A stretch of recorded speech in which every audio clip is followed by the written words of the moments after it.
다시 보게 되니 더 반가운 것 같습니다.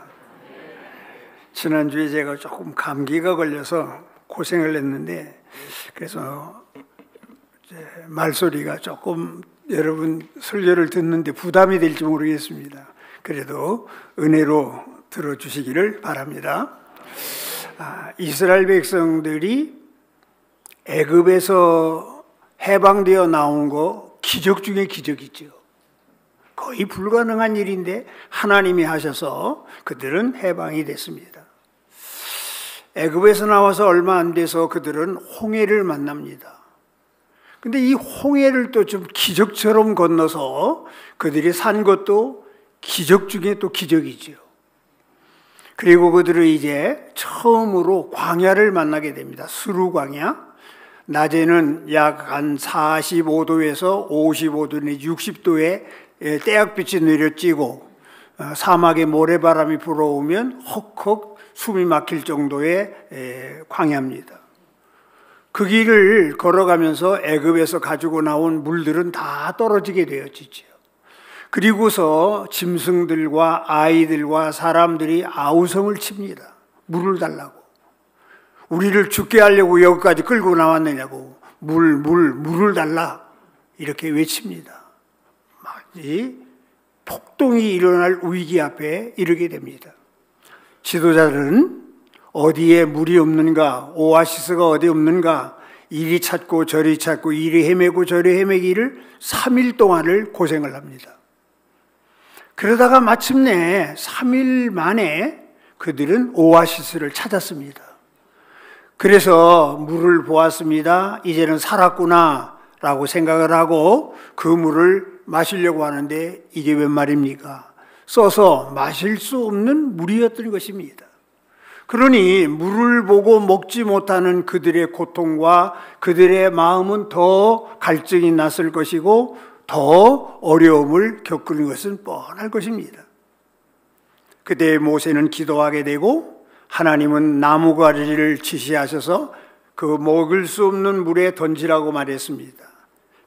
그들은 순종하고 나무가지를 던졌을 때 먹을 수 없는 물이 먹을 수 있는 물로, 쓴물이 단물로 바뀌어서 그들의 갈증을 해결하게 되어지고, 그리고 난 연후에 하나님은 그들을 엘림이라고 하는 곳으로 인도합니다.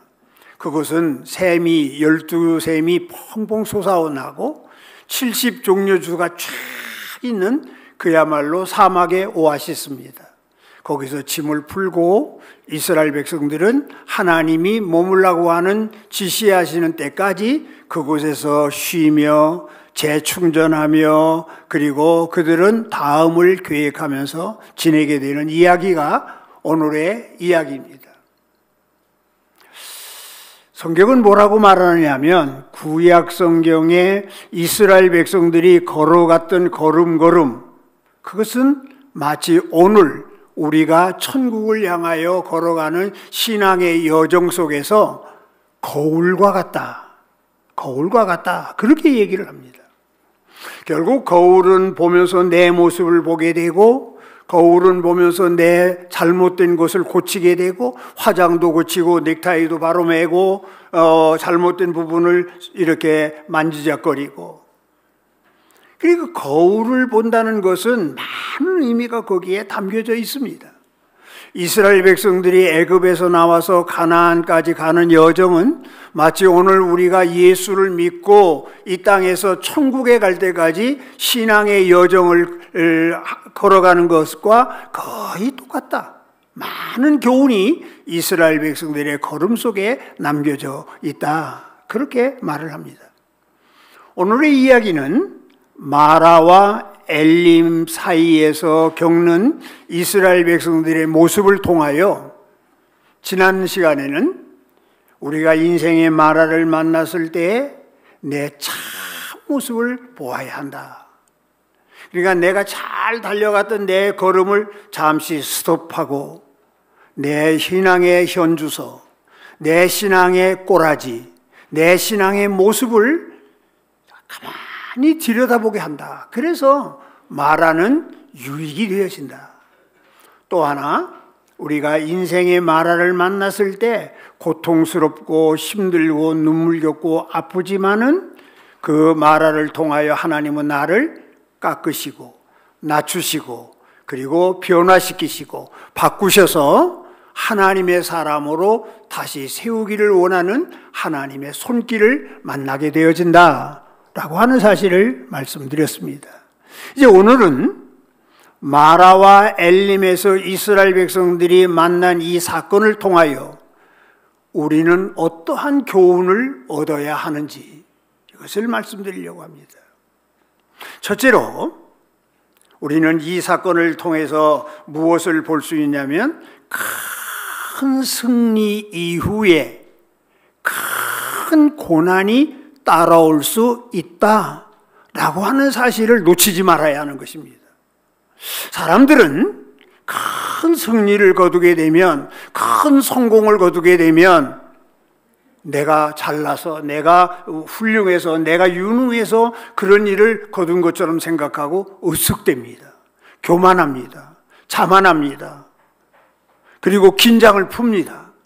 그러나 성경은 뭐라고 말하느냐면 큰 승리가 있은 연후에 큰 고통도 따라올 수 있다라고 하는 사실을 꼭 기억해라. 그렇게 우리에게 교훈을 줍니다. 이스라엘 백성들이 애굽에서 나왔습니다.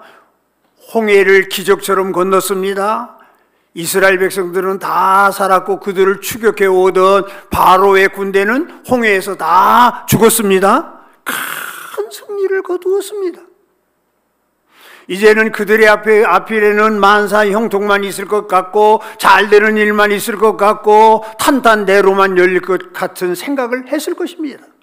룰루랄라 했을 것입니다. 그러면서 때악빛이 내려지는 광야를 걸었을 것입니다. 그렇지만은 3일도 못 돼서 그들에게 쓰라린 마라가 그들을 기다리고 있었던 것입니다.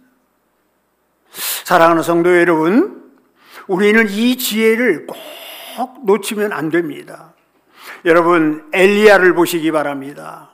그가 갈멜산에서 바알 선지와 아세라 선지 850명과 세기의 대결을 하지 않습니까?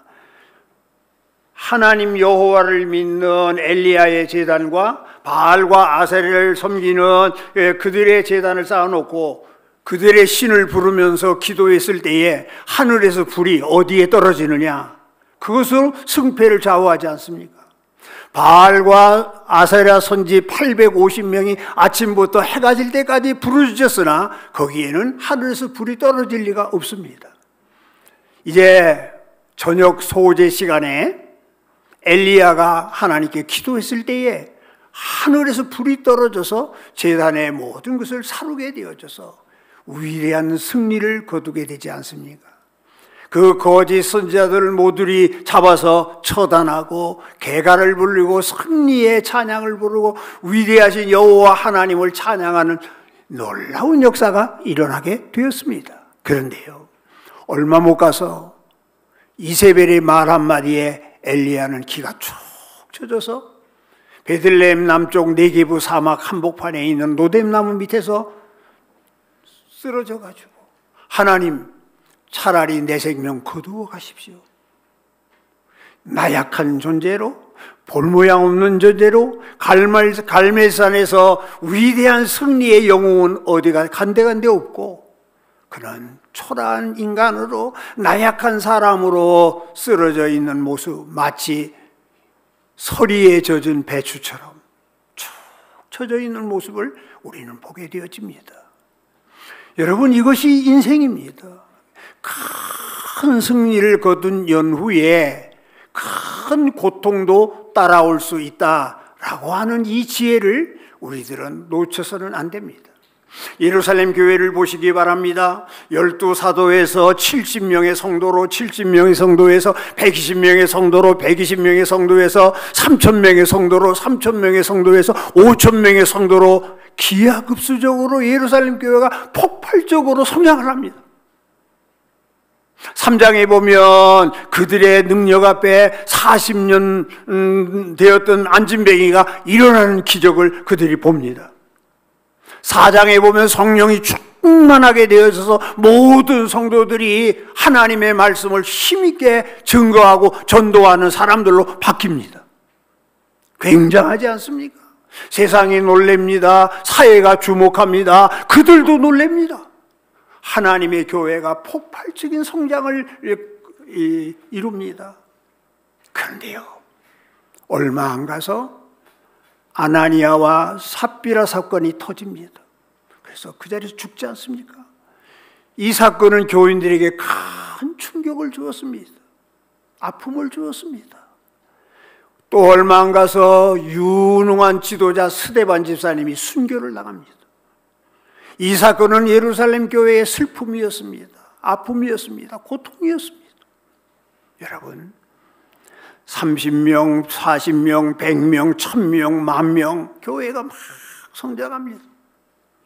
기적이 일어납니다. 안진배기가 일어납니다. 성도들이 은혜 받고 다 기쁨이 충만해서 성령의 사람들로 바뀌었습니다.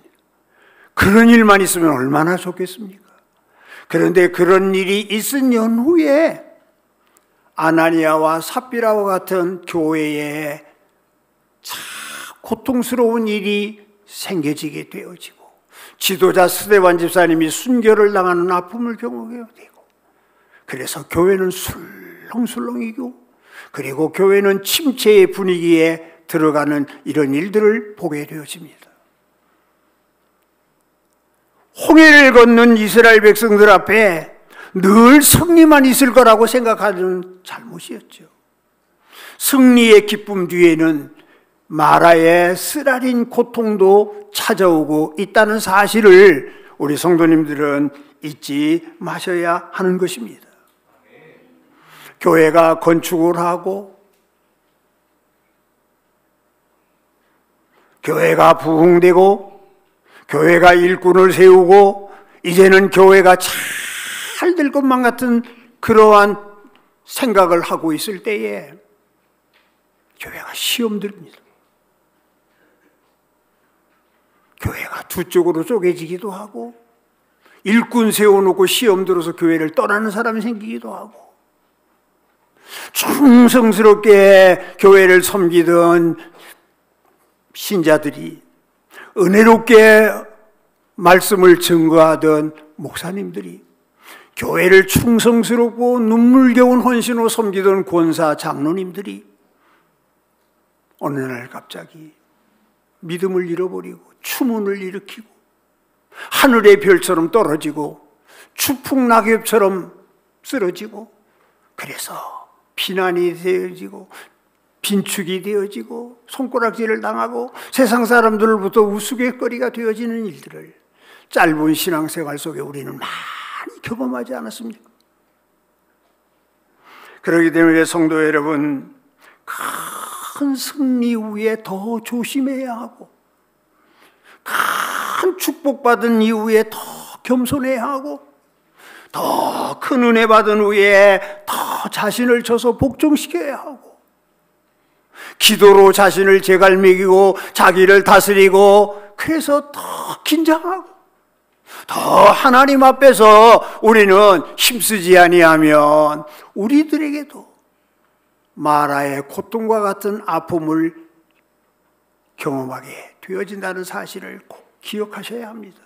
그러므로 오늘 이 사건을 보면서 우리는 큰 승리 후에 큰 고통이 따라올 수 있다라고 하는 이 믿음의 지혜를 놓쳐서는 안 된다.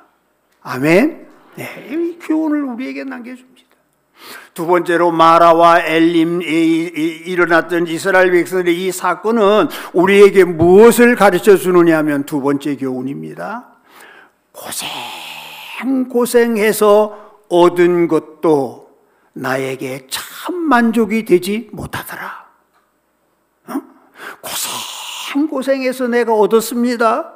고생해서 내가 움켜졌습니다. 고생해서 내가 이루었습니다. 고생해서 내가 잡았습니다. 근데 그게 잡고 보니, 움켜쥐고 보니, 갖고 보니 그것이 나에게 참 만족과 행복만을 주지는 못하더라 라고 하는 교훈을 우리에게 가르쳐 줍니다. 스루 광야에서 물이 없어서 그들은 3일 동안 찾고 헤맸습니다. 이리 찾고 저리 찾고, 이리 살펴보고 저리 살펴보고, 물도 파봤을 것이고 물이 있을 만한 곳을 다 살펴봤지만 물을 얻지 못했습니다. 고생했습니다. 수고했습니다. 애썼습니다. 그래갖고 마침내 마라의 샘물을 발견했습니다. 얼마나 좋았겠습니까? 이제 살았구나, 이제 됐구나, 이제 우리의 갈증을 해결할 수 있겠구나, 그렇게 생각했을 것 아닙니까? 그래서 쾌재를 불렀을 것 아닙니까? 이제 살았다, 이제 됐다. 그런데 웬일입니까? 써서 마실 수 없는 물이 되었다는 겁니다. 그러니 얼마나 실망이 되겠습니까? 그러니 얼마나 더 갈증이 났겠습니까? 여러분, 잘 이 말씀을 보시기 바랍니다.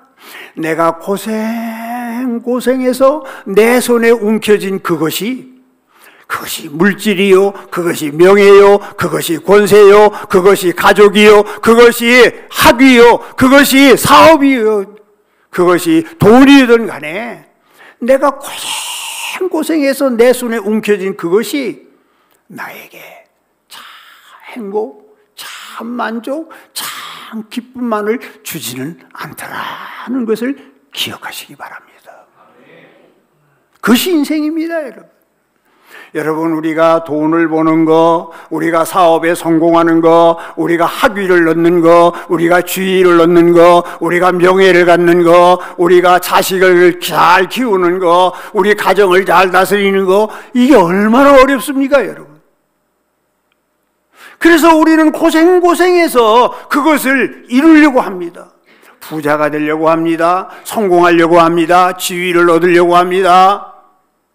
남부럽지 않게 살려고 합니다. 자식 잘 키워서 뭔가 한번 떵떵거리고 싶어하는 마음이 부모들에게 있습니다. 그런데 여러분, 여기 나이 든 분들도 많고 저보다 나이가 많은 장로님들도 계시니까 자식 잘 키웠다고 해서 나에게 참 행복이 됩니까? 잊으시기 바랍니다. 내려놓으시기 바랍니다. 착각입니다. 여러분, 돈을 다 많이 벌어서 내 손에 돈 움켜진 부자가 됐다고 생각해 봅시다. 그게 여러분에게 참 행복을 줍니까? 아닙니다. 돈 벌어보니 더 고통스럽습니다. 그 돈 지켜야 되지요. 그 돈 잃어버리지 않아야 되지요. 그러니까 어디 그렇게 좋던 사람도 돈 벌고 나니까 사람이 변하더라는 거예요. 싹 바뀌는 거예요.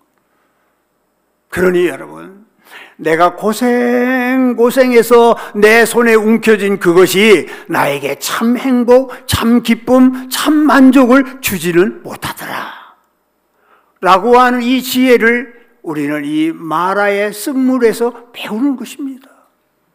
이스라엘 백성들이 3일 동안 찾아서 발견하고 마침내 마실 수 있겠다고 생각한 마라의 쓴물이 마실 수 없는 물이 되어져서 더 큰 실망과 더 큰 고통과 더 큰 그러한 갈증만을 그들에게 남겨주더라는 것입니다. 그런데 여러분, 모세가 기도합니다. 하나님이 지시하십니다. 나무가지를 던져라. 순종합니다. 그때에 먹을 수 없었던 물이 먹을 수 있는 물로 바뀝니다. 쓴물이 단물로 바뀝니다. 할렐루야. 이 나무가지는 저는 인생의 구주 되시는 예수 그리스도라고 생각을 합니다. 쓰디쓴 나의 인생에 예수님이 오시면 달라집니다. 아멘. 내가 부른 물질에, 내가 가진 학위가, 내가 가진 지식이, 내가 가진 명예가, 내가 가진 부가, 우리 가정이, 우리 자식들에게 예수 그리스도가 계시면, 예수 그리스도가 오시면 달라집니다, 여러분. 쓴물이 단물이 됩니다. 먹을 수 없는 물이 먹을 수 있는 물이 되어집니다. 할렐루야. 똑같은 돈이라도 예수 있는 돈과 예수 없는 돈은 다릅니다. 똑같은 지위라도 예수 있는 지위와 예수 없는 지위는 다릅니다. 똑같은 명예라도 예수 있는 명예와 예수 없는 명예는 다릅니다. 할렐루야. 예수가 계시면 가치가 생겨지고, 예수가 계시면 변화가 일어나고, 예수가 계시면 빛이 납니다. 아멘. 만약에 예수가 없으면, 그곳에 예수가 없으면 아무것도 아닙니다. 찬송가, 이런 찬송이 있습니다. 주 음성 외에는 더 기쁨 없도다. 그 찬송 4절에 제가 좋아하는 부분이 있습니다. 주 떠나가시면 내 생명 헛되네. 아멘. 예수 떠나가면 우리의 모든 것 헛것입니다. 아멘입니까? 여러분들도 그렇게 생각을 합니까? 오늘 이 본문이 우리에게 던지는 두 번째 교훈입니다. 내가 고생해서 움켜쥔 그것이 나에게 만족을 주지 못하고 기쁨을 주지 못하고 오히려 더 고통만 안겨줄 수 있다라고 하는 사실을 기억해야 합니다. 그러므로 우리는 어떻게 해야 합니까? 예수님을 놓쳐서는 안 됩니다. 예수님을 잃어서는 안 됩니다. 예수님이 거기에 계셔야 합니다. 누가복음 18장에 보면 청년 부자 관원이 나옵니다. 청년입니다. 그러니까 젊어서 출세한 겁니다. 관원이면 사내들이 공회 회원입니다. 오늘로 말하면 국회의원입니다. 대단한 지위를 가진 사람입니다. 돈도 있었습니다. 이룰 거 다 이루었습니다. 그런데 이 부자 공회원 청년에게 공허함이 있었습니다. 지위를 붙들었습니다. 명예를 붙들었습니다. 돈을 가졌습니다. 출세했습니다. 모든 사람이 우러러봅니다. 아, 그 사람 대단하다 그럽니다. 그런데 정작 그 사람은 마음에 기쁨이 없습니다. 세상 사람들이 부러워하는 거, 세상 사람들이 바라는 거 다 움켜졌는데 참 그에게는 만족과 기쁨이 없습니다. 영혼이 공허합니다. 우리는 인생은 하나님의 형상대로 지음을 받은 존재이기 때문에 영혼의 문제가 해결되지 아니하면 이 세상 모든 거 다 가져도 거기에 만족이 없습니다. 아멘? 영혼의 문제가 해결돼야 비로소 그때의 그 기쁨이 있고 행복이 있고 가치가 있는 것입니다. 이 부자 청년이 그랬습니다. 명예도 가졌습니다. 고생해서 올라갔겠죠. 출세했습니다. 지위를 얻었습니다. 돈도 있었습니다. 세상 사람들이 부러워합니다. 그 자리에 가기까지 얼마나 눈물겨운 투쟁을 했겠습니까?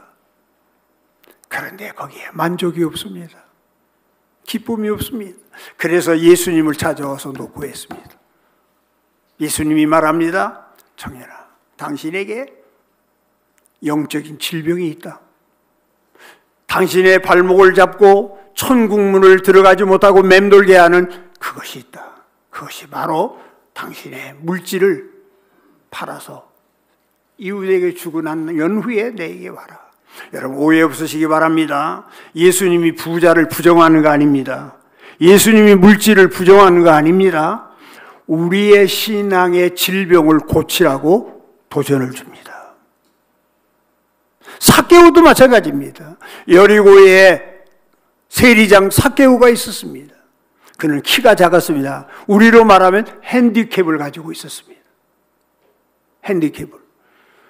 내가 작은 키에다가 별 볼 일 없는 인생인데 내가 어떻게 하면 사람들에게 큰 소리 치며 살까? 그는 고민했을 겁니다. 그리고는 그 세관에 들어갔습니다. 말단에서부터 겼을 거 아닙니까? 성실히 하고 남들 놀 때 더 열심히 하고 부지런히 하고 그냥 최선을 다했습니다. 그래서 한 단계 한 단계 올라갔습니다. 어디까지 올라갔죠? 세리장까지 올라갔습니다. 이제는 지위를 얻었습니다. 이제는 돈도 벌었습니다. 이제는 사람들이 부러워하는 위치에 섰습니다. 그런데 풀리지 않는 수수께끼가 자기의 마음속에 있는 겁니다. 행복을 주지 못하더라는 겁니다. 만족을 주지 못하더라고 합니다. 그 자리에 올라가면 될 줄 알았는데, 돈을 벌면 될 줄 알았는데, 지위를 거머쥐면 될 줄 알았는데 안 되더라는 겁니다. 그래서 고민하다가 그냥 예수님을 찾아오게 된 것입니다. 사랑하는 성도 여러분, 우리가 고생해서 움켜쥔 거, 우리가 고생해서 얻은 거, 우리가 고생해서 이루어 놓은 것, 그것이 우리에게 행복과 기쁨과 만족을 꼭 주지는 않습니다. 언제? 예수님이 그곳에 있을 때에만 만족이 있습니다. 아멘. 놓치지 마시기 바랍니다.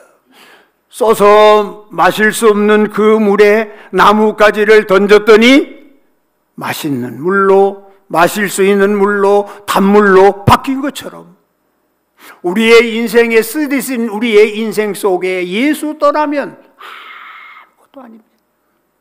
예수 떠나면 아무것도 아닙니다. 그러나 여기에 여러분이 이루어 놓은, 여러분이 오늘 이 자리에까지 오도록 고생해서 얻은 그곳에 예수님이 계시면 빛이 납니다. 할렐루야. 예수님이 계시면 변화가 일어납니다. 달라집니다. 바뀝니다. 가치 있는 것으로, 쓸모 있는 것으로, 맛깔나는 인생으로 바뀌는 줄로 믿습니다. 아멘. 그렇기 때문에 예수님을 우리 가정에 모셔야 합니다. 예수님을 내 마음속에 모셔야 합니다. 할렐루야. 예수님이 내 마음에 들어오면 눈물이 변하여 기쁨이 됩니다. 예수님이 우리 가정에 오게 되면 불행했던 우리 가정이 행복한 가정으로 홈 스위트 홈으로 바뀝니다. 아멘. 내가 불어놓은 물질 위에 예수님이 들어오면 이 물질의 가치가 달라지기 시작합니다. 믿어집니까? 아멘입니까? 그러므로 우리는 예수님이 내 마음에, 예수님이 우리 가정에, 예수님이 내 사업 위에, 예수님이 내 인생 위에 들어오게 되기를 축원합니다. 예수님을 놓치지 마시기를 바랍니다. 여러분 잠시 저와 함께 시편 30편을 찾아봅시다. 시편 30편.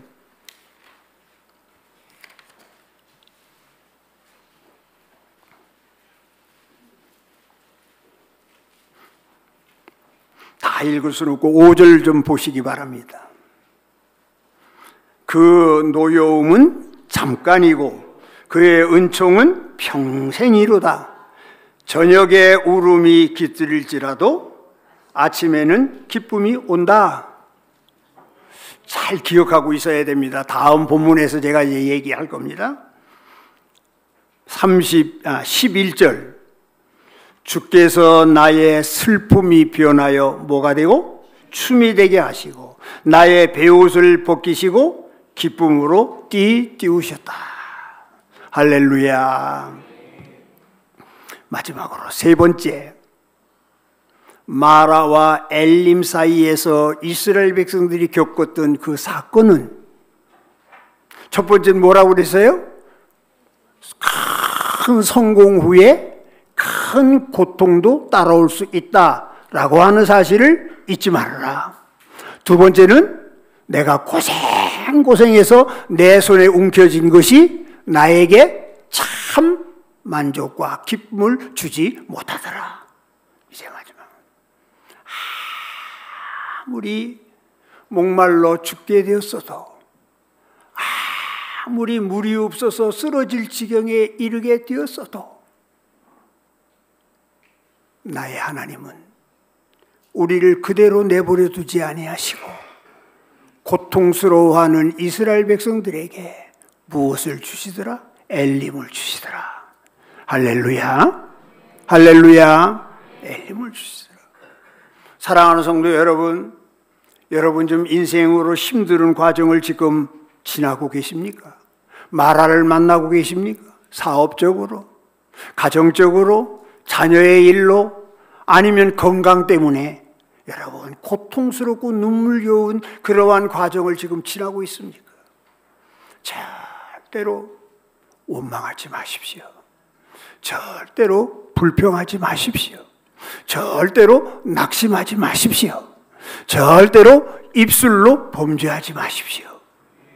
하나님은 여러분의 인생 속에, 신앙 속에 엘림을 준비하고 계십니다. 할렐루야. 엘림을 준비하고 계십니다. 오늘 시편 30편에 있는 말씀처럼 노여움은 잠깐입니다. 내가 당하는 아픔, 내가 당하는 슬픔, 내가 당하는 눈물, 지금 내가 피눈물 나는 고통스러움 잠깐입니다. 그리고 하나님의 은총이 여러분과 함께하면 여러분의 인생 위에 영원한 하나님의 위로와 축복이 함께할 줄로 믿습니다.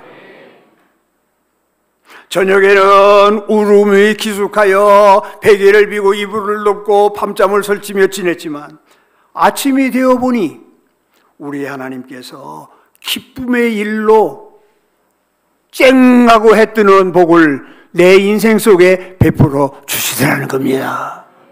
아멘. 그래서 이렇게 말합니다. 하나님은 나의 슬픔이 변하여 춤이 되게 해주시고, 여러분의 슬픔을 변화시켜서 춤이 되게 하는, 기쁨이 되게 하는, 룰루랄라 춤을 추는 일이 있도록 역사해 주실 줄로 믿습니다. 하나님은 나의 베옷을 벗기시고, 상복이잖아요. 슬플 때 입는 일이잖아요. 하나님은 나의 상복을 벗기시고 무엇을 입히냐? 파티복을 입히시고 위로의 자리에 초대해 주시는 좋으신 하나님이신 줄로 믿습니다. 그래서 내가 아무리 마라의 고통을 만나서 헤매고 쓰러지고 절망 중에 있고 낙심 중에 있고 고통스러워서 견딜 수 없는 아픔 속에 있다고 할지라도 낙심하지 말자, 실망하지 말자, 포기하지 말자. 아멘은 안 할 건가?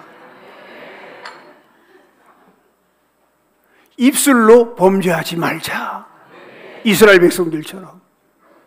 왜요? 하나님이 나를 위하여 엘림을 준비하고 계시니까 믿으시기 바랍니다.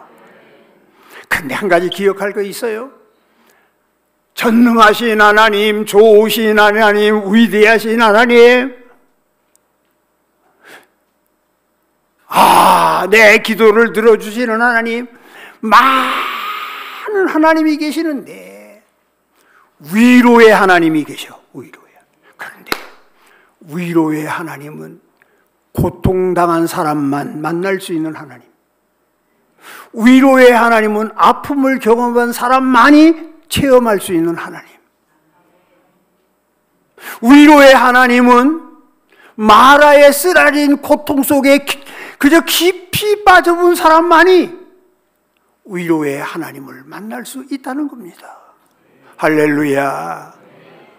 그래서 내가 신앙생활하면서, 내가 교회를 섬기면서 인생 70이 훨씬 넘도록 살아오면서 많은 하나님을 만났지만 그 많은 하나님 중에 가장 좋고 귀하고 아름답고 찬양한 하나님, 위로의 하나님입니다. 위로의 하나님. 항상 내 곁에 서서 내 눈에 눈물 닦아주시고, 항상 내가 쓰러질 때 나를 일으켜 세워주시며 내 등을 두들겨 주시고 내 아픔을 어루만져 주시고, 유 목사 힘들지? 주님이 그렇게 새벽에 조용히 하나님을 부르짖으면 주님 오셔서 내 눈물 닦아주시고 내 아픈 마음을 싸매어 주시면서 내 등을 두들겨 주시면서, 유 목사 힘들지? 위로의 하나님. 마라를 당해본 사람만이 위로의 하나님을 만날 수 있어요. 엘림은 어떤 곳입니까? 물 걱정할 필요 없는 곳입니다. 물 실컷 마시고 짐승들도 펑펑 마셔도 그저 부족함이 없는 곳입니다. 스루 광야에서 고통스러워했던 그들이 마음껏 쉴 수 있는 곳, 재충전할 수 있는 곳, 다시 일어나서 달릴 수 있게 해주시는 곳, 그리고 오늘 성경에 있는 것처럼 치료하시는 여호와 하나님이 계신 곳, 그것이 엘림입니다, 여러분. 하나님은 언제든지 우리에게 엘림을 준비하고 계십니다. 여러분의 삶 속에도, 여러분의 인생 속에도, 여러분의 신앙생활 속에도 현재 당하는 여러분의 아픔과 고통과 괴로움과 눈물과 실패와 좌절과 모든 마라 속에서도 하나님은, 위로의 하나님은 나를 위하여 엘림을 준비해 놓고 계시는 하나님.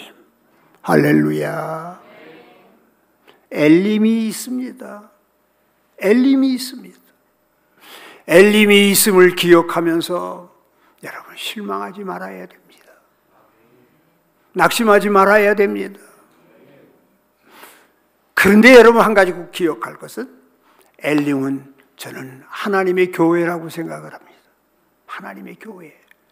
하나님은 우리들에게 교회라고 하는 엘림을 주셨습니다. 얼마나 귀한 곳인지 모릅니다.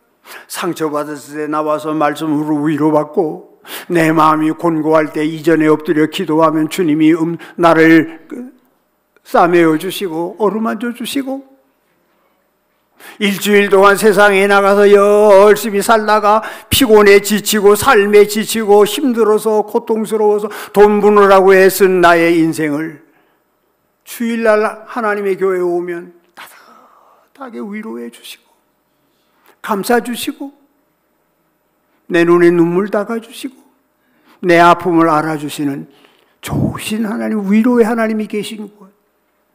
오늘의 엘림은 하나님의 교회인 줄로 믿습니다. 할렐루야. 그러므로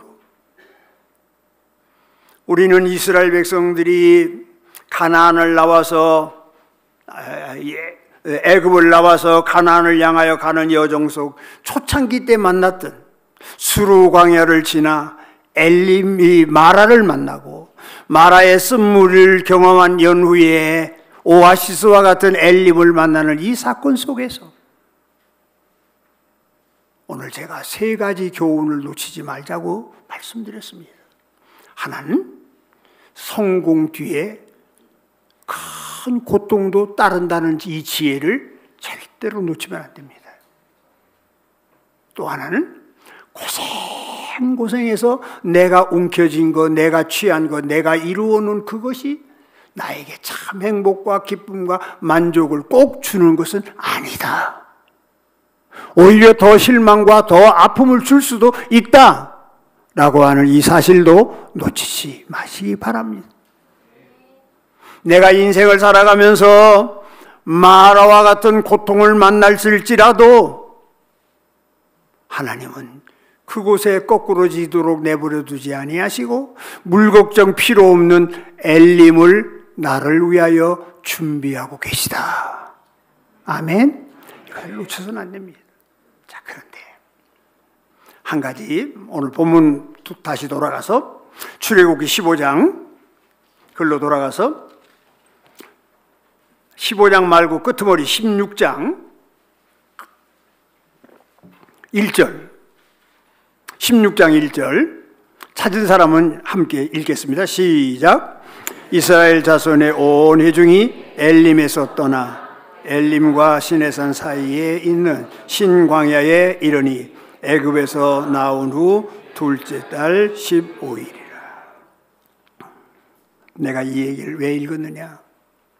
이스라엘 백성들이 엘림에 머물면서 휴식을 취했습니다. 재충전했습니다. 실컷 하나님의 위로를 받습니다. 엘림이 아무리 좋다고 할지라도 떠나야 합니다. 떠나야 합니다.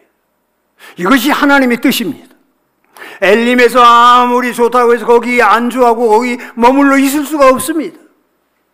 엘림을 경험한 그들은 엘림이 아무리 좋지만은 그늘이 있고 물이 있고 휴식할 곳이 있고 아무리 좋지만은 그들은 또 떠나서 행군을 해야 합니다. 그들은 또 떠나서 가나안을 향하여 가야 합니다. 고통스러운 길, 광야길, 또 마라와 같은 아픔이 그들에게 있을지라도 있다고 할지라도 그들은 가야 합니다. 사랑하는 성도 여러분, 우리의 삶은 참 잘도 바뀝니다.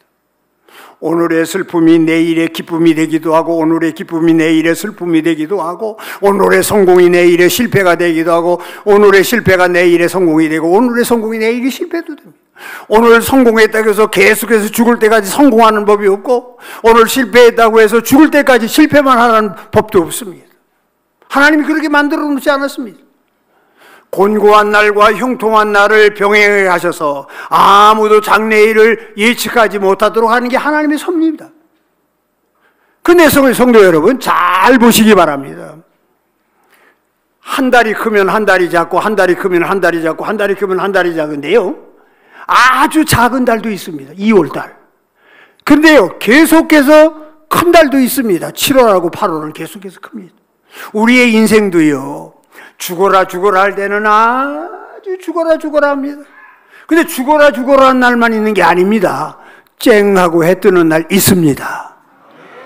하나님이 예비해 놓은 엘림이 있습니다. 그런데 7월 8월은 계속해서 잘 될 때는 계속해서 잘 됩니다. 하나님이 은혜 주시면, 하나님이 축복하시면 여러분의 인생도, 여러분의 사업도, 여러분의 자녀들도 계속해서 잘 될 줄로 믿습니다. 아멘? 자만하지 말아야 되지요. 교만하지 말아야 되지요. 거품 빼야 되지요. 참, 인생은 잘도 변하는 것이 인생입니다. 그런데요,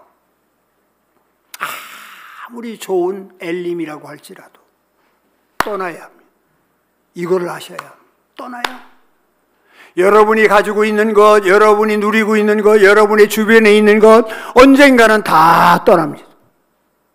남편도 떠나고, 아내도 떠나고, 자식도 떠나고, 물질도 떠나고, 건강도 떠나고, 내 생명도 떠나는 날 옵니다. 하나님이 부르시면 알야 소리 못하고 다 두고 떠나야 하는 게 인생입니다. 아멘입니까? 그런데 꼭 기억해야 합니다. 목적의식을 가지고 우리는 떠나야 합니다. 이스라엘 백성이 광야에서 왜 원망한 줄 압니까? 왜 불평한 줄 압니까? 우리를 여기서 죽으려고 끌고 나왔느냐? 애굽에 좋은 곳이 얼마든지 있는데, 그러면서 모세를 향하여 볼멘 소리를 내지르고 야단한 줄 압니까? 왜 그러세요? 목적의식을 상실했기 때문입니다. 하나님이 이스라엘 백성들을 애굽에서 인도하시고 홍해에서 기적처럼 건져낼 때에는 마라에서 쓴물 먹고 배탈 나서 거꾸로지라고, 3일 동안 광야에서 헤매다가 기근을 만나서, 갈증을 만나서 그냥 목 터져 죽으라고 하나님이 여기까지 인도했을 거예요. 아니지 않습니까? 왜요? 광야에서 이스라엘 백성들을 하나님의 백성으로 훈련시킨 연후에 이들이 가나안 땅에 들어가서 하나님의 나라를 멋들어지게 세워서 하나님의 뜻을 이루어가는 백성으로 삼기 위하여 하나님이 그들을 인도해낸 것 아닙니까? 이 목적의식을 상실할 때 그들은 원망하더라는 겁니다. 그들은 불평하더라는 겁니다. 그들은 애굽으로 돌아가자라고 불신앙적인 말을 내뱉으라는 겁니다. 목적의식을 가진 사람은 우리가 갈 곳은 가나안이다, 여기가 아니다, 여기가 아무리 고통스럽고 여기가 아무리 좋아도 이곳은 임시다, 우리가 갈 곳은 가나안이다, 이 목적의식을 분명히 가지고 있었으면 그들 앞에 사막의 광야가 있어도 그들은 헤쳐나가는 것이고, 그들 앞에 산골짜기 높은 산꼭대기가 있어도 기어 올라가는 것이고, 목적의식이 있어야 합니다. 그래서 나는 여러분들에게 이렇게 말씀드리고 싶습니다. 따라합시다. 광야 교인이 되지 말고 가나안 교인이 되자. 요새는 가나안 교인에게 이걸 뒤집어 가지고 안 나가. 가나안 안 나가. 그러니까 교회 싫고 목사 싫고 장로 싫고 교인들 꼬라지 싫고 나는 예수를 믿지만은 안 나가. 그게 가나안 교인이 요새는. 근데 내가 그런 가나안 교인은 아니고 내가 말하는 가나안 교인 잘 들으세요. 우리가 광야 교인이 되면 원망합니다.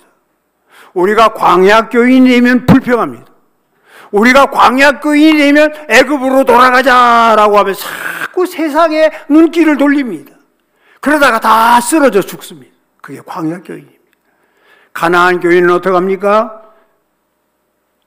가나안을 바라보는 교인, 천국을 바라보는 교인, 하늘나라를 바라보는 교인.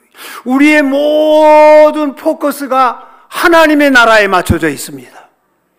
내가 돈 버는 목적도, 내가 사는 목적도, 내가 오늘을 이렇게 열심히 살고 고생하며 살고 돈 벌려고 하는 목적도 하나님의 영광. 가나안 땅, 천국 백성. 여기에다 내 모든 포커스를 맞추게 되어지면 어떻게 됩니까? 감사하게 됩니다. 아멘? 감사하게 됩니다. 어떻게 됩니까? 기쁩니다. 가난해도 좋습니다. 하나님이 안 주는 것 어떻게 난 최선을 다했는데. 병들었을 때도 괜찮습니다. 할렐루야. 하나님이 고쳐주실 것이고 치료에 하나님 만나게 해주실 것이고 기적에 하나님 보게 해주실 것이고 그러다가 안 되면 천당 갈 거고.